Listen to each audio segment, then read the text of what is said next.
How does the Everettian theory of quantum mechanics, where there's no wave function collapse, but a branching into many worlds with every active observation, relate to cosmology and retrodiction, and then get us sort of started talking about top-down cosmology? And you don't have to worry about being too in-depth about what many worlds or the Everettian theory is, because that's been covered a lot recently on the show.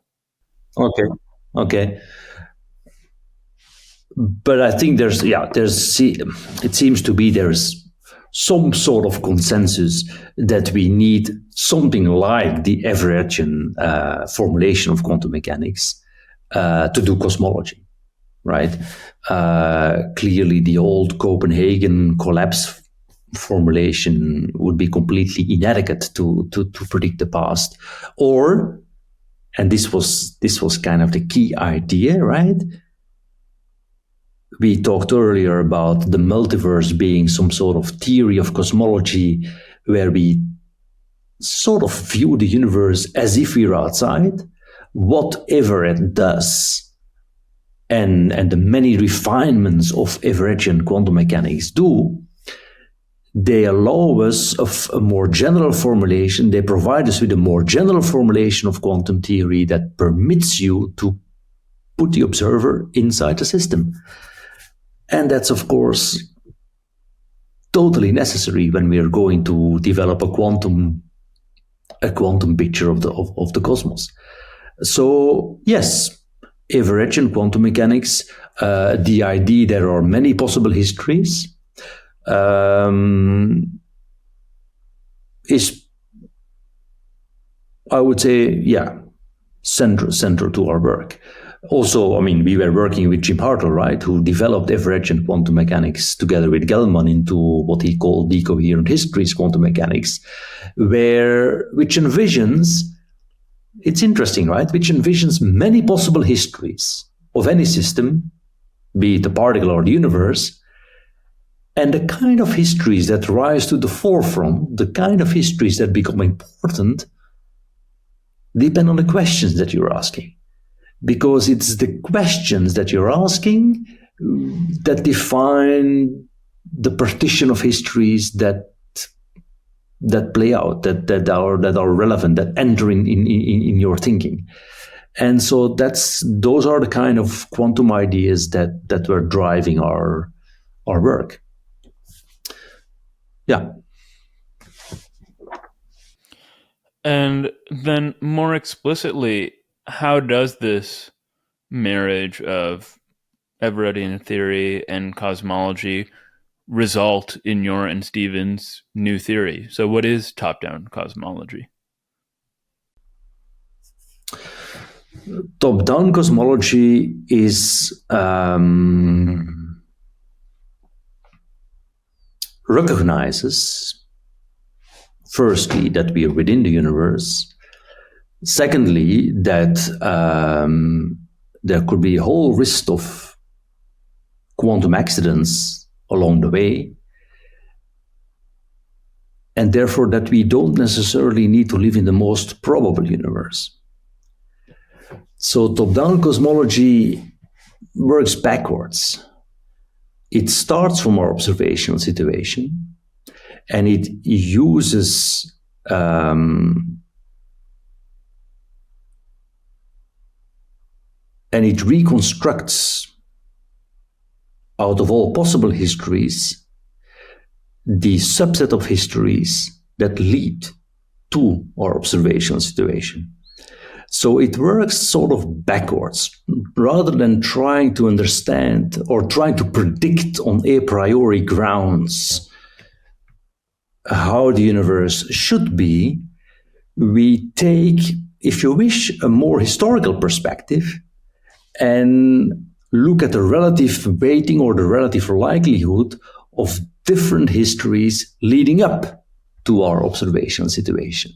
So we sort of claim that this is akin to a kind of, or that this amounts to some sort of Darwinian Darwinian thinking in cosmology, where you recognize that along the way there could have been many accidents, that there was an interplay between quantum random jumps and interactions or selection effects, if you wish, leading up to our observational situation, rather than a purely deterministic way of thinking about cosmology that would lead you to try to predict that we should be living in the most probable universe.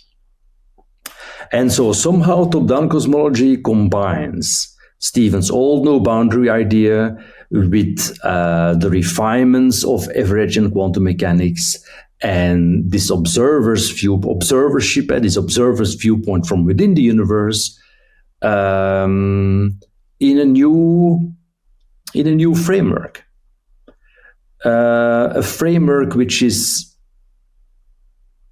in which I would say, the old idea of a multiverse, of a giant space filled with different kinds of universes, is replaced with a multiplicity of different possible past histories, each with their own probability. And so somehow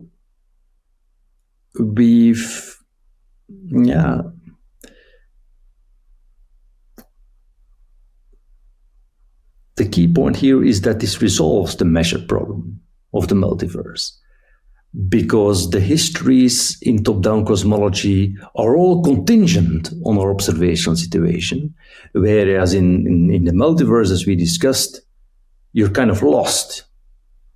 So we also sometimes say that whereas the multiverse, it's some sort of, the top-down cosmology is some sort of inside-out view of cosmology for this reason.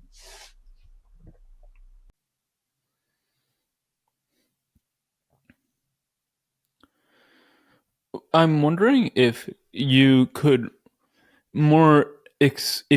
explicitly explain what you mean by observation and observers, because this is so crucial and leads to a lot of confusions, I think, about quantum mechanics. And for people who aren't familiar with the history of interpretations of quantum theory, it might lead people to assume, and maybe this is something that you intend, that you're saying consciousness or people or astronomers are very important to the history of the universe and the beginning of time, which seems very unintuitive.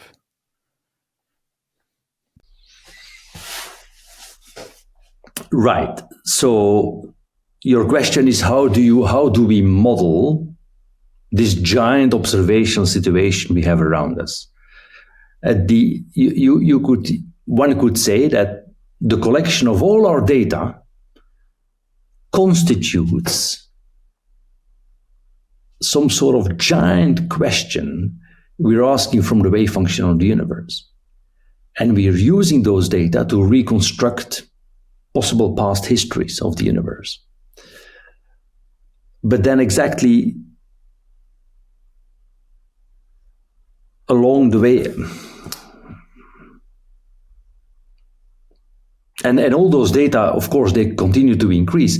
The universe today is still making, quantum acts of observation happen all the time in the environment, right? So observership is so general that it's impossible. It could be, that it's impossible to give one single answer. It could be performed by a human, by an experimenter, by a particle, by a single photon, by anything. You might, so I'm not sure where you're heading with your question. You might be asking, well,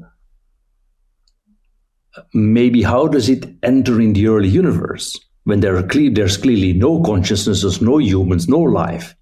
What's observing there?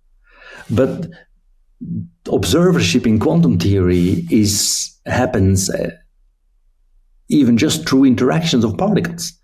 So even the early symmetry breaking phase transitions in the universe, in the primeval universe, even those are quantum acts of observation. They're random. Some of them are random. The universe could go this way or that way, but random accidents condense, crystallize, in a sense. Well, that's already an act of observation.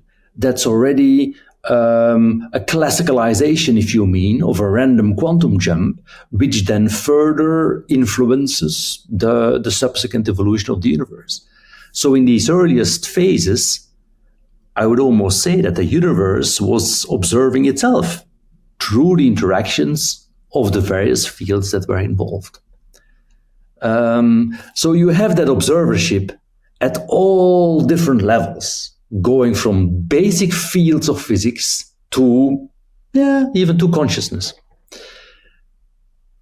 What layer of observership is important, once again, depends on the question that you're asking of the wave function. Depends on the question that you're asking of depends on what level you're interested in. If you're interested in human history, you're going to ask very different questions from the wave function of the universe than if you're interested in the earliest phases in which the laws of physics may be still crystallizing. So to summarize some of what you're saying, and again, to make sure that I'm on the same page as you, the work you and Stephen have done suggests that we must reject this idea that we can explain the origin of time from nowhere, so to speak, on a priori grounds, and that instead our understanding of the origin of time must necessarily come from the top with whatever data we have. And this can't lead us back to some determinate beginning of time for many reasons we've already discussed. And it's top down because from where we are as observers, and this is what connects us to Everettian theory, is that the data points to many possible histories. Yes, and so and it's top down because it uses, if you wish, our observation situation, including the number of dimensions and particles and forces as input into the reconstruction of possible past histories. Just like Darwin never considered all possible trees of life. He looked around for fossils and tried to reconstruct a tree of life that produced those fossils. The reason is the role of accidents. If Darwin had tried, like multiverse folks, had tried to look at all possible trees of lives and looked for the most probable tree of life containing whatever, some Homo sapiens branch, he would have failed on all fronts. The multiverse is similar in my view. So by putting ourselves inside, you're avoiding that trap. But, and this is what you briefly mentioned, I think, now you might wonder, okay, from a top-down perspective, you reconstruct these past histories, but eventually you come to the Big Bang and your time dimension, if no boundary idea is right, your time dimension will morph into a space dimension. But from that top-down perspective, it's really the ultimate sort of disappearance of the physical laws themselves. So, whereas Stephen in the 80s would have phrased his no-boundary theory as a kind of law that stands above and beyond the universe, a law that describes genuinely the creation of the universe, the later Hawking completely turned around on this point and said that this no boundary idea should be looked at in a top-down way, going backwards in time, and should be thought of as a model that describes not just the origin of time, but the disappearance of the laws of physics.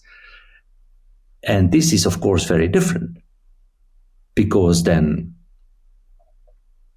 the laws of physics become part of the evolution, just like the higher level laws of biology that we already know. So it's fun. I think it's a fundamental point, which of course we have. It's a new hypothesis. It remains to be developed both theoretically and tested ultimately experimentally. I think the best way forward is to use these ideas of holography to have quantum theory and gravity work together. Holography seems to build in that idea that when we go back to the Big Bang, you essentially run out of bits and you run out of laws, and the past doesn't extend any further. So there are many open questions that this raises, but it's kind of, so I view this hypothesis as a sort of beacon, if you wish, that can guide further development and further research. Well, two things. First, I just want to clarify, because you said that in some sense the universe can be thought of as observing itself, that you're not suggesting that the universe is conscious as a whole, or that... Oh, no, not at all. Sure. Right. And you're not suggesting a panpsychist theory either. It's just that observership and observation is a term of art that means different things. And okay, in something different in physics than it might imply in our colloquial use. I understood that. I just wanted to clarify that for my listeners, because some people might misinterpret what you were saying because they're not familiar with the term. But then second, and you just indicated the future directions of work on top-down cosmology, but I'm curious about how the theory has been received by the cosmology community.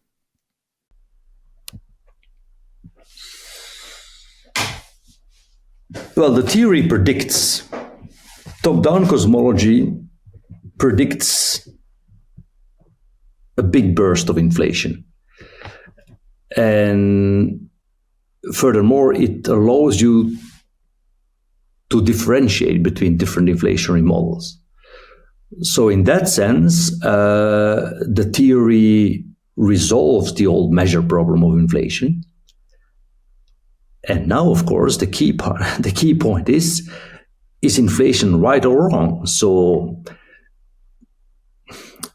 we are gearing up for the next phase of CMB experiments that are aimed at finally detecting that remnant contribution of primordial gravitational waves to the microwave background fluctuations. That seems to me the key first test of this kind of hypothesis. Once you have that, you can begin to refine both theory and observations.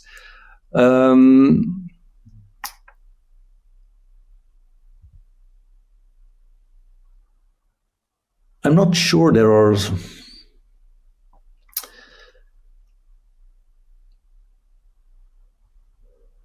The whole debate about the whole I'm trying to think about alternatives to this theory that address the measure problem, but the whole field, the whole discussion seems to have died pretty much, because the paradoxes associated with the multiverse, of course, kept multiplying.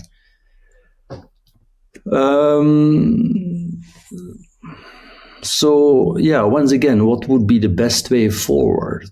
There's a whole field now shaping up that has to do with applying holography to cosmology. I mentioned this just earlier. In my view, this is the best bet to put top-down cosmology on firm footing.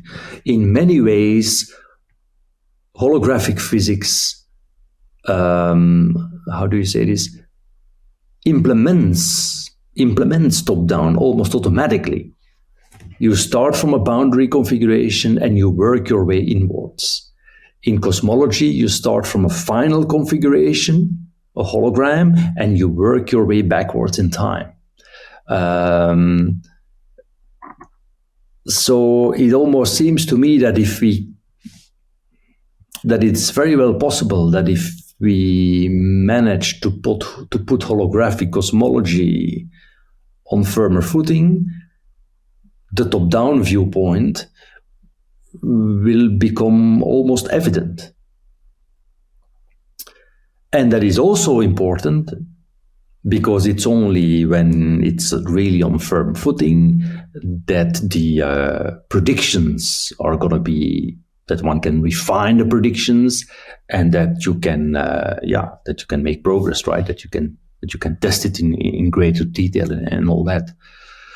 So, as I mentioned, I view it as a key hypothesis, almost as which has both scientific and philosophical implications, but which is, of course, like all work in science, a step along the road.